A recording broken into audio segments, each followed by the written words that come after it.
नहीं हो रही, बस होने लगी। अच्छा जी, क्वेश्चन जो है यहाँ पे स्टूडेंट्स की तरफ से ये आया है कि जी हम कैसे जो है किसी भी सर्किट के अंदर ये सॉल्व करना शुरू कर देंगे। और एक उसमें से क्वेश्चन था कि जी क्या ये रेफरेंस नोड और बाकी नोड के एलिमेंट्स लगे होंगे। तो एज अ सैंपल करवाने के लिए कि जहाँ पे कोई इस तरह से रेफरेंस नोड या दूसरे नोड्स लेबल नहीं है, मैंने ये वाली प्रॉब्लम एक उठाई है। बुक के एंड से रैंडमली ये कोई 3.30 की है। तो इधर क्या किया है कि जी अब स्टूडेंट्स से डिस्कस करने के बाद इधर के जी कौन सा जो है रेफरेंस नोड लगे, सबसे नीचे वाले को हमने रेफरेंस नोड 0 जो है डिक्लेयर कर दिया और बाकी सारे नोड जो हैं यहाँ पे लेबल कर दिए। अब इसके अंदर क्या होना है कि यहाँ पे अब हम देख रहे हैं कि हमारे पास ना वोल्टेज सोर्सेज भी लगे हुए हैं, 1 2 और 3 जो है ना हमारे पास वोल्टेज सोर्स लगे हुए हैं। तो अब इसका क्या मतलब है कि हमें जब उनको सॉल्व करना है ना तो हमें सुपर नोड्स के हिसाब से जो है ना ये काम अपना करना होगा। लेकिन सुपर नोड्स के साथ हमारे जो पॉलिसी वगैरह का सिस्टम था वो जो मेथड है वो ये है कि अगर तो आपके पास एक साइड के ऊपर ना रेफरेंस नोड है और वोल्टेज सप्लाई आ रही है तो दूसरे नोड को नंबरिंग की बजाय आप सिंपली लिख देंगे, ये मसलन V3 था, बनना था इसने, तो V3 माइनस जो रेफरेंस नोड है 0, ये हमारे पास आ जाता है 4V0 के बराबर। V0 इधर एक ये कोई है किसी इसके क्रॉस जो वोल्टेज है वो V0 है। तो इस तरीके से फिर हम क्या करेंगे कि जी हमारे पास V3 की वैल्यू आ गई 4V0, तो ये नोड हमारे पास है 4V0। अच्छा, और ये वाला जो नोड है इसके ऊपर इसको 4 की बजाय जो है हमें बताया गया है कि जी चलें ठीक है, इसको हम जो है V4 लेबल कर देते हैं। उसके बाद हमारे पास एक और ये वोल्टेज सप्लाई लगी हुई है इधर। इस वोल्टेज सप्लाई की वजह से क्या हो रहा है कि हमें पता है कि जी ये ग्राउंड है तो ये वाला नोड उसके मुकाबले में 80 वोल्ट हायर वैल्यू के ऊपर है। तो ये हमारे पास 80 वोल्ट जो है ना इसको डायरेक्ट हम लिख सकते हैं। यहाँ पे सुपर नोड या कोई उस तरह की चीज यूज नहीं करनी होगी। ये वाला जो हमारे पास नोड है इसके ऊपर जो वोल्टेज आएगी वो V2 होगी और हमारे पास जो है इस नोड के ऊपर जो वोल्टेज है वो हमने जो है ये V3 कर दिया। अच्छा, अब ये जो वोल्टेज सप्लाई है ये हमारे पास सुपर नोड के अंदर कंसिडर होगी, क्योंकि अगर तो वोल्टेज सप्लाई लगी होती रेफरेंस नोड और किसी नॉन रेफरेंस नोड के बीच में तो आपने डायरेक्ट उसकी वैल्यू लिख देनी थी। पर यहाँ पे जो है आपके पास क्योंकि ये दोनों नॉन रेफरेंस नोड्स के बीच में है तो यहाँ पे आपने इसको जो है सुपर नोड बना दिया। ठीक है यहाँ तक कोई समझ लगी आपको इसकी? Yes sir. ठीक है, ये जी रिकॉर्ड जी। भी मैं इसलिए कर रहा हूँ कि बाद में भी देख सके। उसके बाद अब जो ये नोड है V2 है हमारे पास, और जो है अपना और किधर हम कर सकते हैं, V2 के ऊपर हमने एक लगाना है। यहाँ पे ना करंट्स की डायरेक्शन हम कोई ना कोई लेबल कर देते हैं, अंदाजन जो हमारे पास डायरेक्शन होगी, और बाद में हम देखते कहाँ कहाँ पे KCL लगना है। अच्छा जी, एक तो यहाँ पे V2 पे तो बिल्कुल क्लियर है कि हमारे पास KCL लग सकता है। तो यहाँ पे हम क्या करेंगे जी, 80 minus V2 divided by register जो है 10 is equal to V2 minus V3 by V2 minus V3 by 40, V2 minus V3 divided by 40। अच्छा, और दूसरी क्या चीज़ है कि यहाँ पे जो ये V0 है ना इसके क्रॉस लेबल्ड है। ये V0 किसके बराबर है, किसी को आइडिया है? Sir V0 is equal to V3/4। नहीं, ये V0 है। V0 इधर क्या वैल्यू है, 0। इधर क्या वैल्यू है, V4। V4 minus 0 is equal to V0, जिसका मतलब है कि V4 is equal to V0 के बराबर है।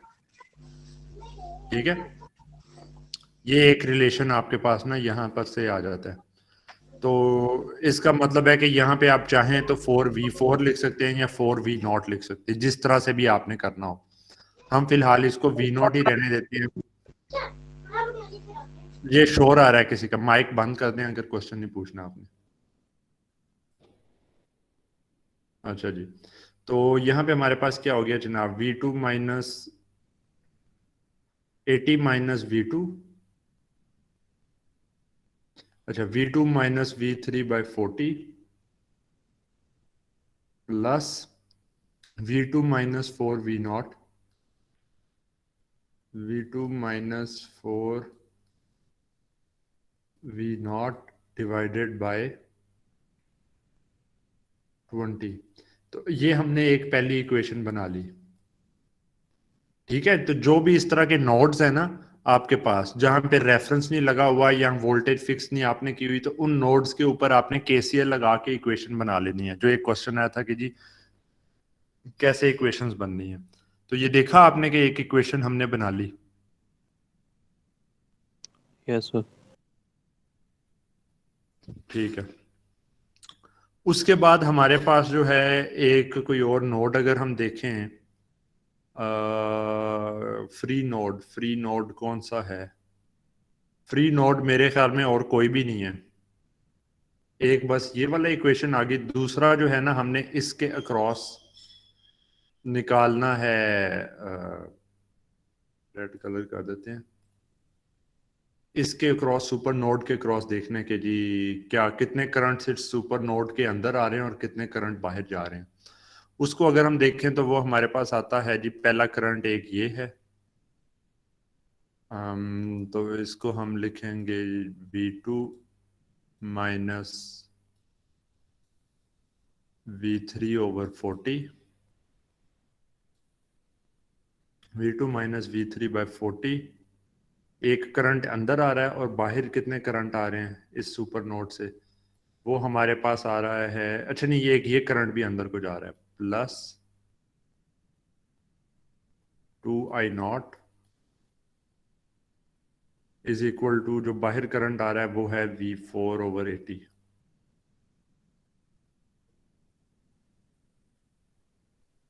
ये आपके पास दूसरी इक्वेशन आ गई।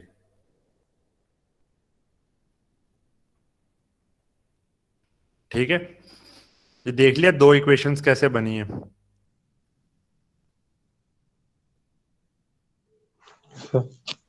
क्वेश्चन पूछें इसके अंदर, क्योंकि ये पॉसिबल नहीं है कि इसमें कोई क्वेश्चन ना हो। ये तो बड़ा डिफिकल्ट किस्म का एक काम हुआ है यहाँ पे। ये 2I0 सर इसके साथ कैसे लिंक हो? क्योंकि ये जो सुपर सर नोड है V4/80 वाला बता दें। एक सेकंड ना, यहाँ पे ये नोड पे क्या वोल्टेज है, V4 और इधर से V4 करंट कितना, करंट जो है वो कितना फ्लो कर रहा है away, sir 2I0 V4 V4 minus 0/80। तो ये वो वाला करंट है। ठीक है, और यहाँ पे सर। देखें ना, इस सुपर नोड के अंदर एक करंट इनवर्ड, दो करंट इस सुपर नोड की तरफ आ रहे हैं और एक करंट बाहर निकल रहा है, ऐसे ही है ना। जी सर। यस तो जो दो करंट इसकी तरफ आ रहे हैं, पहला करंट है V2 minus V3 divided by 40 जो अंदर को मूव कर रहा है।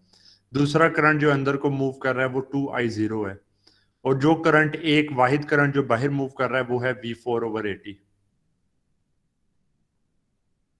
ठीक है, यस यस सर।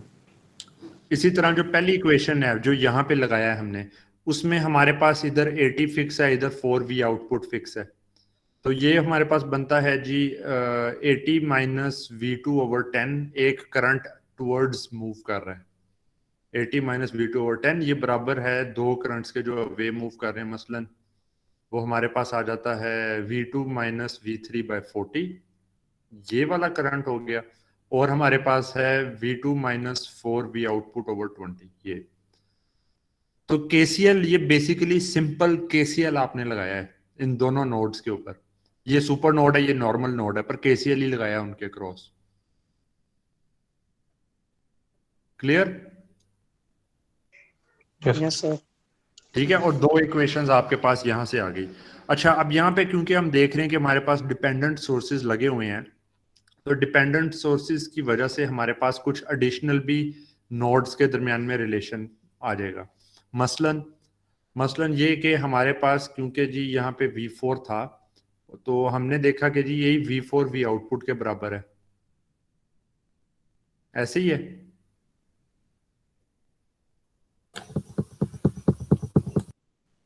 ऐसे ही है कि नहीं? आप यस सर, आउटपुट तो था। नीचे लिखा हुआ है हाँ, V4। वो लिख दिया है कि यहाँ से प्रूव हो जी गया, सर। वो एक रिलेशन ये आ गया।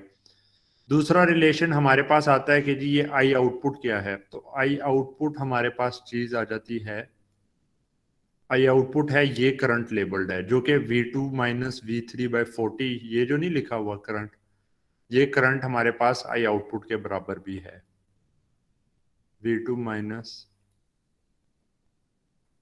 V3/40। तो इनको आप कह लें कि ये तीसरी एक इक्वेशन निकल आई, ये एक जो है आपके पास चौथा रिलेशन निकल आया। ये सारे के सारे रिलेशन जो हैं आपके पास वो इसी सर्किट में से निकल रहे हैं। एक एडिशनल रिलेशन भी आप निकाल सकते हैं इस सर्किट में से, एक ही रह गया निकालने वाला। कौन सा रह गया अंदाजन? ये हमने हिस्सा कर लिया, हमने ये वाला हिस्सा कर लिया, हमने ये इस वी आउटपुट और इसके आपस में रिलेशन जो है वो भी एक तरह से पता करा लिया, हमने इस 2i आउट सर और इस सुपर आई नोड का। आउट, सुपर नोड का, बिल्कुल ठीक, सुपर नोड का। 100%, बिल्कुल ठीक, बिल्कुल ठीक। ठीक है, शाबाश, आपने सही। उसमें हमारे पास क्या आता है कि जी ये नोड माइनस ये नोड 96 वोल्ट के है, V4 minus V3 is equal to 96 volts.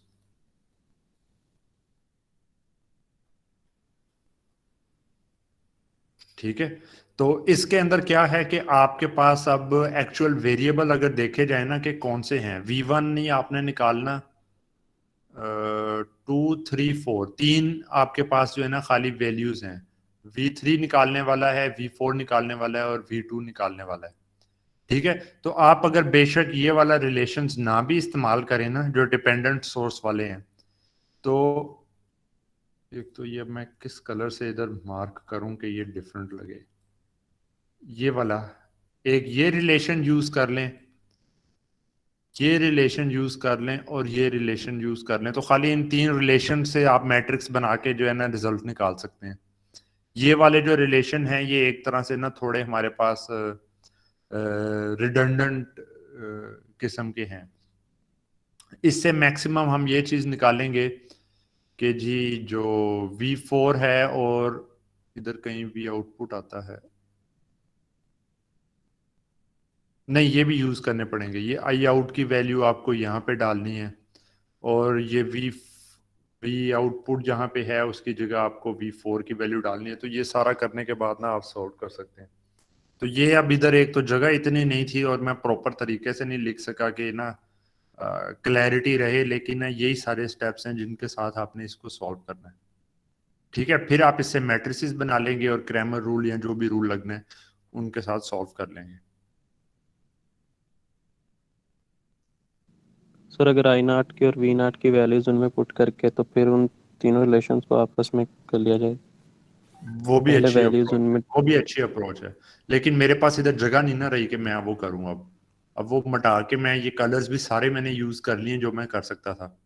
तो आप क्या कर सकते हैं, बल्कि मैं तो सजेस्ट करूंगा कि जैसे ये आई आउट है और ये भी आई आउट है, तो बेहतर ये चीज नहीं रह जाएगी कि आप इधर लिख दें जी ये I out plus 2i out, 3i out, यहां से बन जाएगा जी 3i0, V4 हमें पता है V आउटपुट के बराबर है, is equal to V output over 80।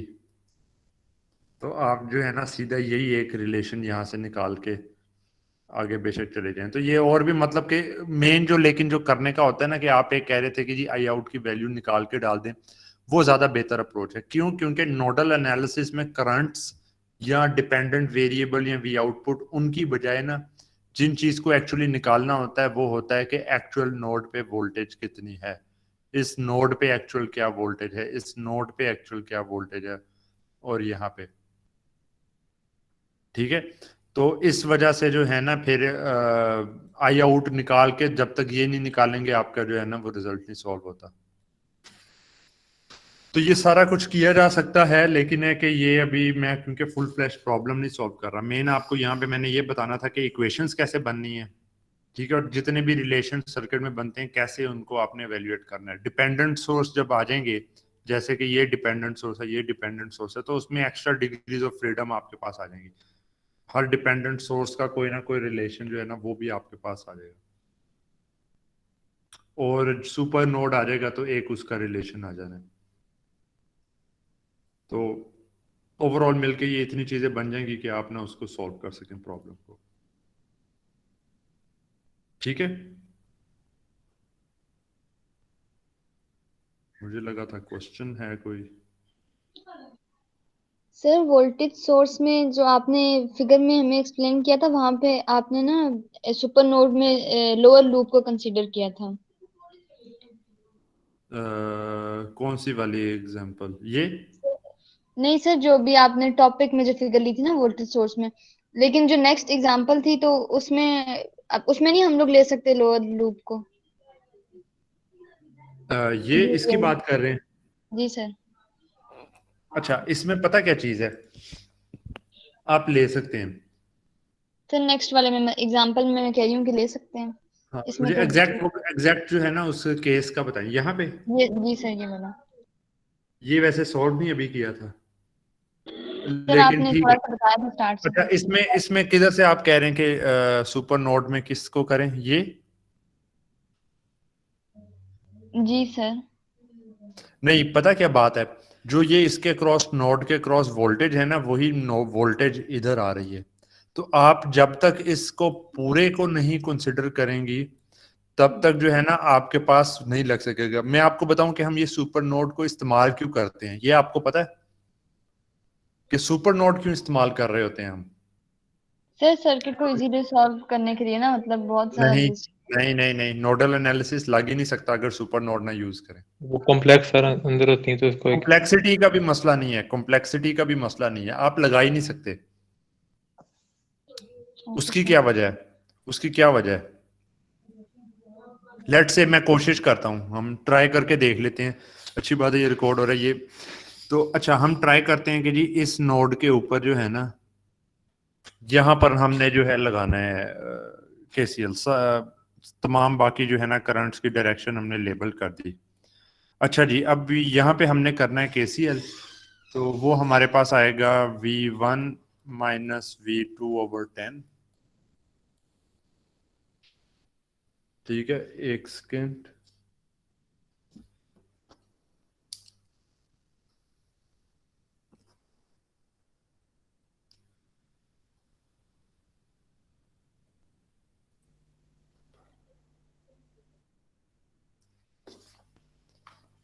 अच्छा, तो उसके अंदर क्या है कि जी ये V1 माइनस V2/10 हो गया। जो करंट टुवर्ड्स द नोड, कौन कौन से करंट मूव कर रहे हैं नोड की तरफ? सर 10 और 10 ओहम वाला यही करंट है ना? Yes sir. और यस सर। करंट अवे कौन कौन से मूव कर रहे हैं, लिखवाएं।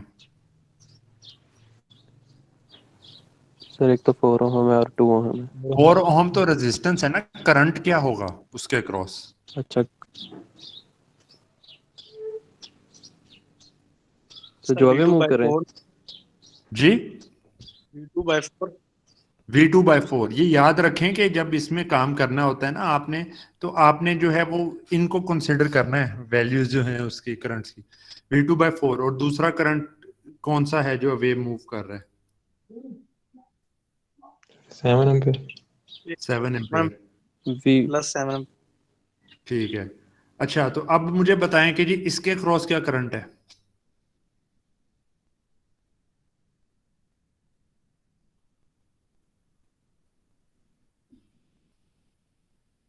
सर इसको हमने सर इसमें ग्राउंड तो सर वो उस मेथड से होगा सर।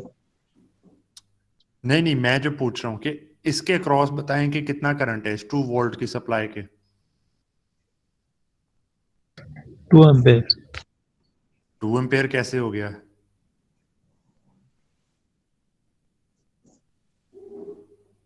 वोल्टेज सोर्स की डेफिनेशन क्या है? किसकी डेफिनेशन? वोल्टेज सोर्स, वोल्टेज जो सप्लाई है, इंडिपेंडेंट वोल्टेज सप्लाई है, वो कैसे बिहेव करती है, उसकी क्या प्रॉपर्टी है फंडामेंटल? सर उसकी वजह से किसी और एलिमेंट पे सर फर्क नहीं पड़ता। ये है लेट से वोल्टेज का है, नहीं, ये आपके पास ना वोल्टेज है किसी एलिमेंट के क्रॉस, ये है करंट।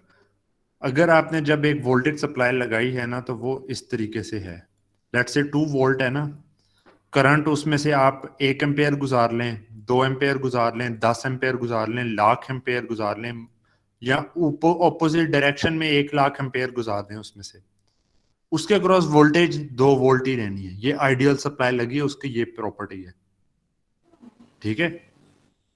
तो कांस्टेंट रहती है सर। खाली इसका अगर आपको पता हो कि जी टर्मिनल्स के दरमियान में 2 वोल्ट है, अगर रेजिस्टर लगा होता तो ओहम्स लॉ आपको बता देता है, ठीक है। ओहम्स लॉ क्या करता है कि जी V is equal to I are.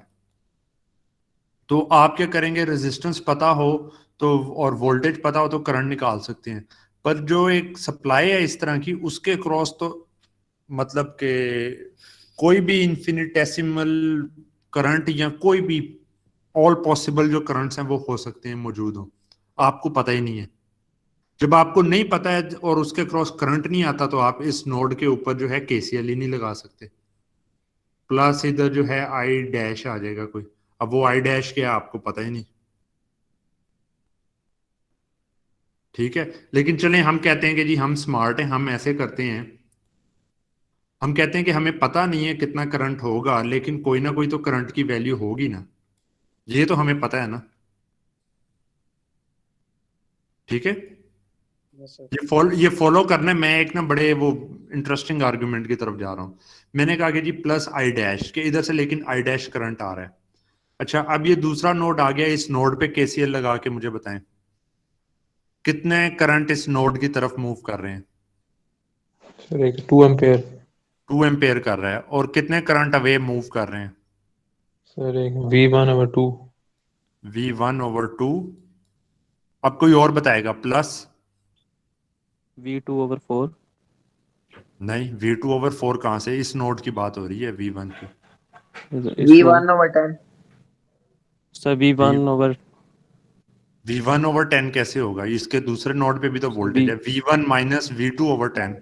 Yes sir V1 minus V2/10। Over 10। और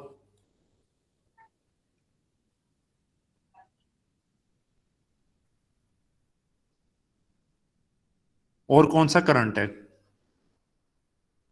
ये आई डैश नहीं है, sir I dash. I dash है, ठीक है। तो अब हम क्या करते हैं कि अगर हम कहें कि जी अब आई डैश मुझे इधर भी नहीं पता, मुझे इधर भी नहीं पता, ऐसे ही है ना, तो क्यों ना मैं इधर से आई डैश की वैल्यू निकाल के इधर प्लेस कर दूं। कर सकता हूं मैं ऐसे?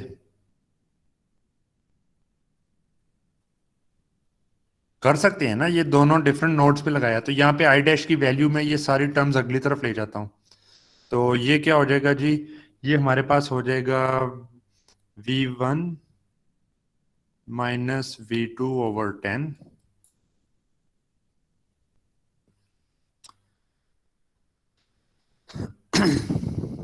नहीं, बल्कि एक और भी इसमें था, प्लस आई डैश है। ये वाली जो टर्म है ना, इधर हमारे पास ये पॉजिटिव आ रही है, प्लस आई डैश, और अगली साइड के ऊपर ये नेगेटिव आ रही है। नहीं ठीक है, इस टर्म को पूरे को छोड़ते हैं, हम खाली आई डैश की वैल्यू निकाल लेते हैं। आई डैश की वैल्यू जनाब हमने प्लेस करनी थी, तो ये हम कर लेते हैं v1 minus v2 over 10 minus v2 over 4 minus 7। ठीक है, तो ये जो हमारे पास टोटल एक रिलेशन आया है ना, इसको अगर हम जरा तवज्जो से देखें ना, तो ये हमारे पास सुपर नोड का ही रिलेशन आया है, जिसके अंदर आप अगर ये पूरा का पूरे चीज को ना कंसिडर करें, ठीक है, तो उस केस में अगर आप लिखेंगे ना, और ये v1 माइनस v2 वाली जो टर्म है ना, इसको भी हमने इसमें से ना एलिमिनेट करके फिर हमने देखना है, तो हमारे पास क्या रिलेशन आता है कि जी 2 एम्पेयर इसकी तरफ जा रहा है। ये भी हमने ना वो लूप लगाते वक्त इसको भी हमने एलिमिनेट किया था, तो इसको कंसिडर ना करते हुए बाकी देखें ना, तो 2 एम्पेयर इसकी टूवर्ड्स आ रहा है, और हमारे पास v1/2 बाहर जा रहा है, ये वाला प्लस 7 एम्पेयर जो है वो बाहर जा रहा है, और प्लस v2 ओवर 4 बाहर जा रहा है। तो इन चीजों को छोड़ने के बाद आई डैश को एलिमिनेट करके ये बाकी जो चीजें हैं, ये क्या आपके पास ये रिलेशन और वो रिलेशन एक ही नहीं आ रहा?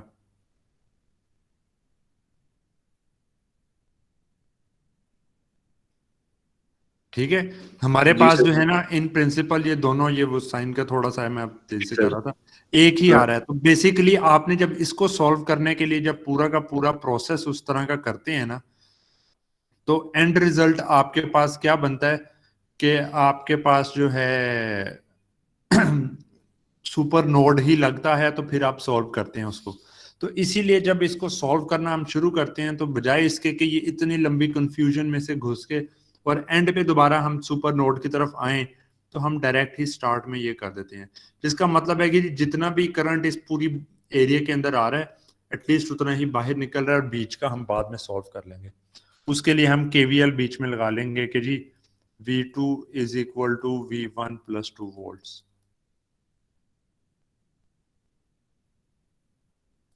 ठीक है, यस सर।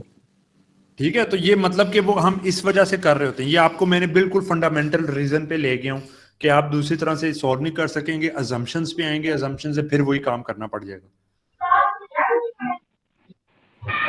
Okay sir. ठीक है, और कोई क्वेश्चन?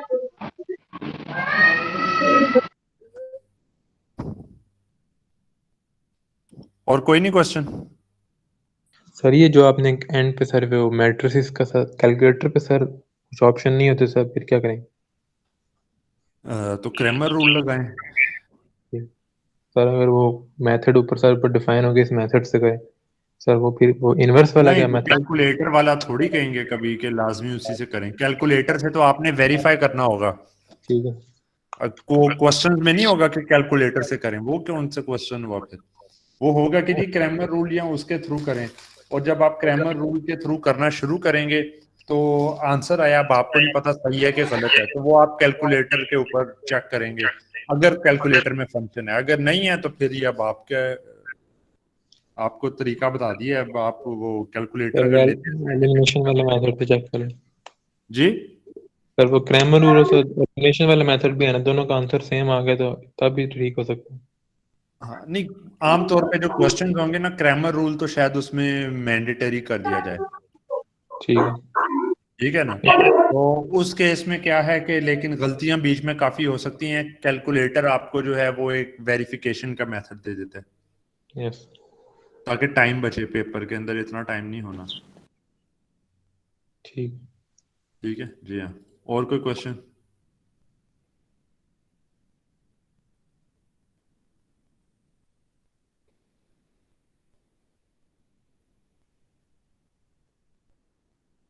सर ये मिड्स कब तक होंगे? मिड आपका कोई दिसंबर के शायद तीसरे हफ्ते में है आई थिंक, तो यस वो देख के जो है वो आपको इन्फॉर्म कर देंगे उसका। कोर्स हमारा तकरीबन मैश एनालिसिस के बाद इतना कवर्ड है कि मिड किया जा सकता है उसमें से, तो आगे बाकी देखेंगे।